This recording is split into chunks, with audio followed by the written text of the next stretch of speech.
Hello everybody and welcome to our video on arc length. So recall from parametric equations that the length of a plane curve with equations x equals f of t, y equals g of t, and t between a and b is given by L equals the integral from a to b of the square root of f prime squared plus g prime squared dt. Okay, so if we extend this into three-dimensional space, we get a pretty obvious formula here, which is just the same length formula except f prime squared plus g prime squared plus h prime squared, where h is the component for the z portion of the vector.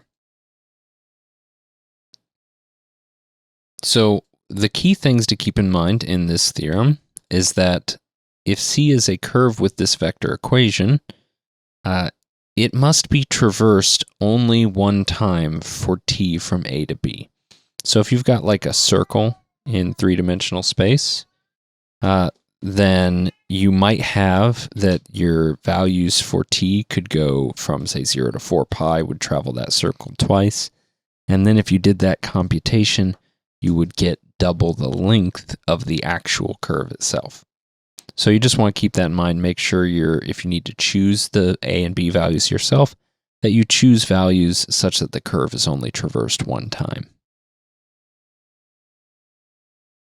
All right, so the alternative for writing out this formula that makes things a little bit shorter is that the length of the curve is given by the integral from A to B of the magnitude of r prime of t dt.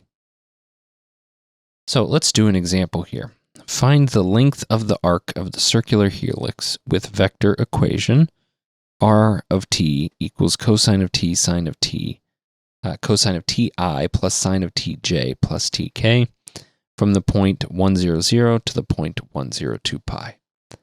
Well, the first thing we need to figure out is what is our values of t, or I should say a and b. So the t values that correspond to each point are just going to be 0 and 2 pi. And we can deduce that because this coordinate is tk, so t must be 0 here and 2 pi here. So pretty easy to solve for the t value in this case. So now what do we need to do? Well, we need to take r prime, then we need to take its magnitude, and then once we do that, we can just integrate. So r prime of t here is negative sine of ti plus cosine of tj plus 1 times k.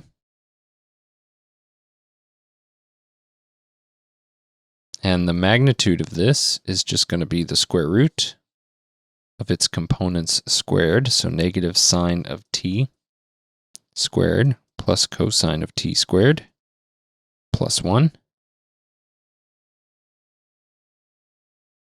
Now, when I take this negative sine of t squared, that's going to be positive sine squared of t plus cosine squared of t, which is 1, plus 1 is 2, so this is the square root of 2.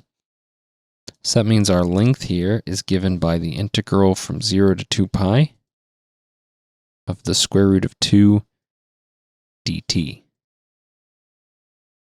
So when we integrate this, we get root 2 times t, evaluated from 0 to 2 pi. That gives us root 2 times 2 pi minus 0.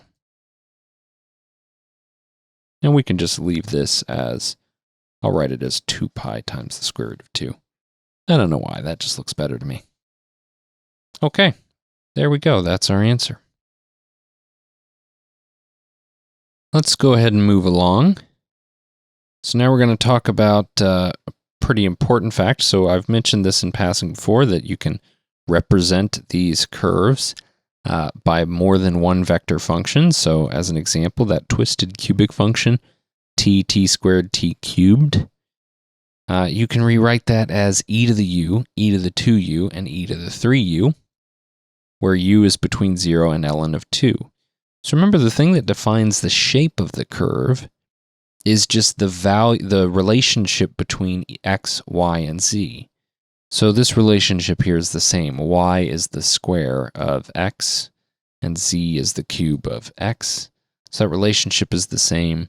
And then the values for u have changed. This should actually be r2 of u here. Lots of typos. Good job. All right.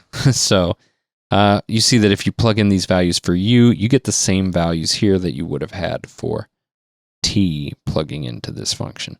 So you're starting at the same place, ending at the same place, and your curve has the same shape.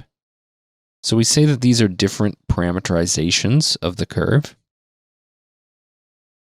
Now, we might want a consistent way to parameterize a curve, and one of the ways that you can do that is by parameterizing a curve with respect to arc length. So what that's going to do is give you a way of expressing the position function of the curve in terms of how far you've traveled along it. So you might think, if you're walking through a path on a hike through the mountains, right? That path's going to move left, right, up, down. So it's going to move all over 3 dimensions. And you're following this path and you go, well, I know I've walked for a mile, but I want to know where I am on the map after walking for a mile. And that can be kind of hard when you've got a really curvy map. So reparameterizing a curve with respect to arc length allows you to determine, hey, if I've gone this raw distance here, what's the actual XYZ position that we end up at there, rather than being dependent on something like time, which would change depending on the individual parameterization. So with that being said, before we can actually parameterize a curve with respect to arc length, we need to talk about the arc length function.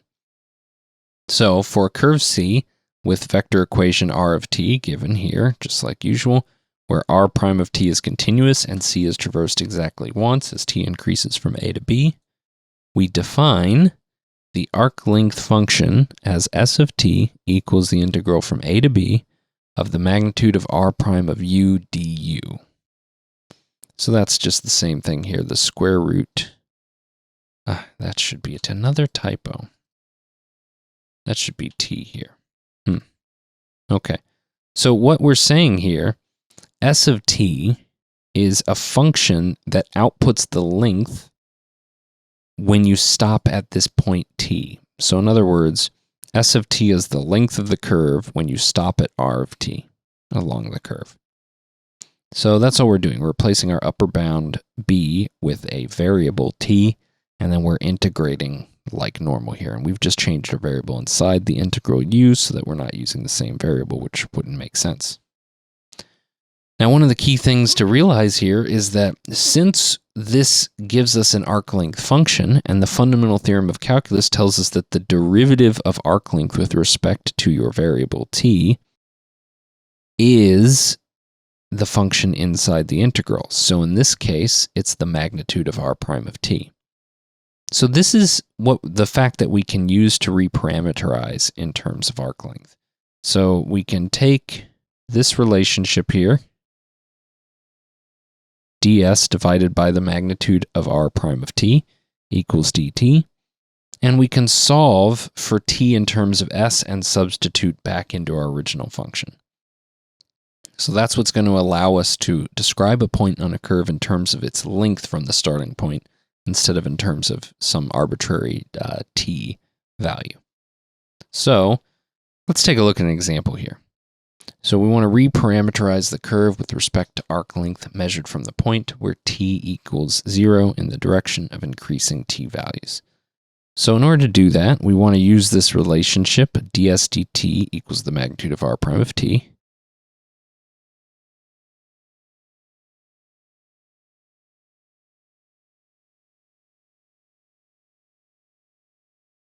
So first, let's find the magnitude of r prime of t, but we actually did that in a previous problem. So we just saved ourselves a little bit of work because we actually know that this is the square root of 2, right? We did that in this example here, right? The magnitude of r prime of t is the square root of 2, so no reason to redo that work. Okay, so now that we know that, what can we do?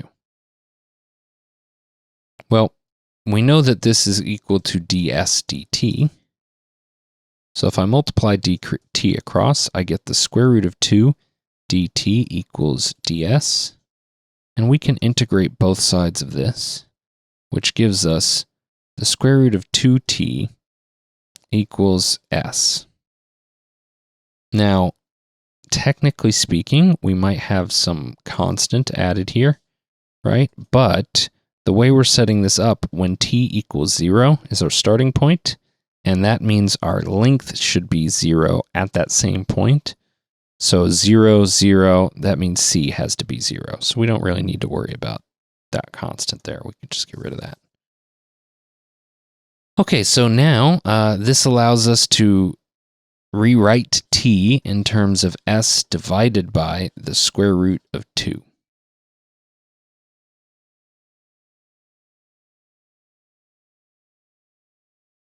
And now I can substitute in all of my values here. So r of s will now be cosine of s divided by the square root of 2, I plus sine of s divided by the square root of 2, j plus s times k. So now what we have is a new vector function that represents the same curve, but here our point is determined by the length s that we've traveled along the curve up to that point. All right. That's it for that example. So now let's talk about the normal vector. So the unit tangent vector that we've talked about before describes the direction a curve is headed, but the normal vector describes the direction the curve is turning. So if we look at this picture in 2 dimensions, which is kind of the easier place to picture it, you see that this tangent vector here is heading in the way the curve is pointed at that moment.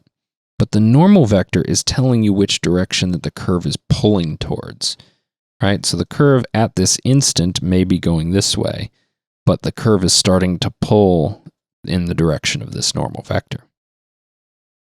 So the normal vector describes the direction the curve is turning.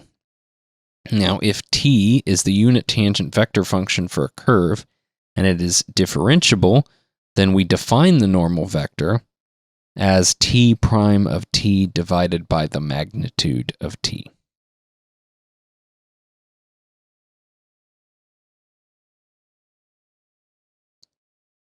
Okay, so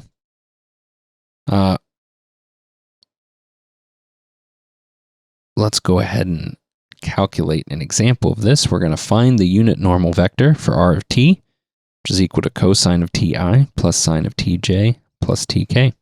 So the same vector we've been dealing with before.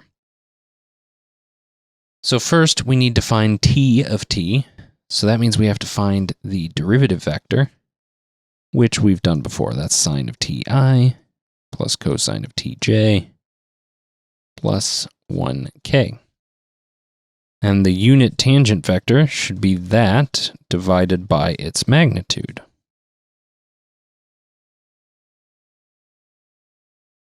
So that's negative sine of t, I plus cosine of t, j, plus 1 times k, all divided by square root of 2.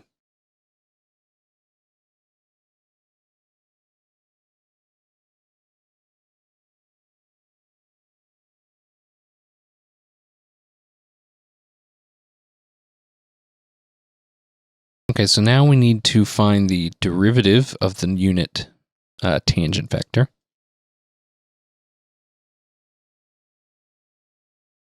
Now here we're really just multiplying everything by the constant 1 over the square root of 2. So we can just focus on taking the derivative component-wise. The derivative sign is cosine, so this is negative cosine of ti minus sine of tj. And the derivative of 1 is 0. So I'm going to go ahead and write 0k here, even though we don't really need to write it.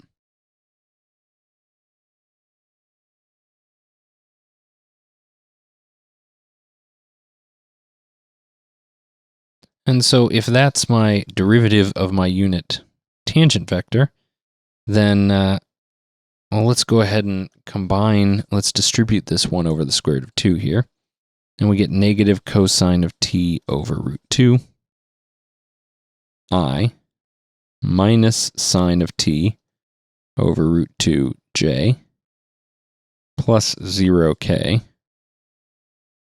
And so that implies that the normal vector, which is equal to t prime of t divided by its magnitude, should be this vector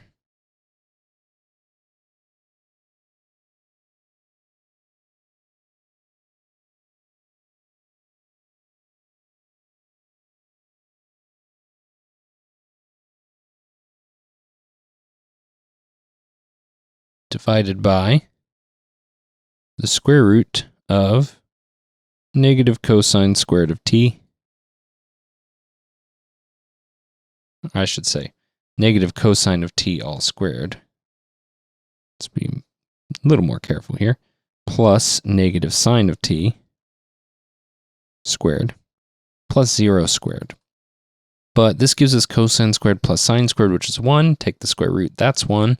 So our normal vector here is actually just going to be negative cosine of t over the square root of 2 times I minus sine of t divided by the square root of 2 times j. And here I'm going to go ahead and leave out the k. All right. That is our unit normal vector for r of t. And this was a fairly quick one, so thank you for watching. Have a great day.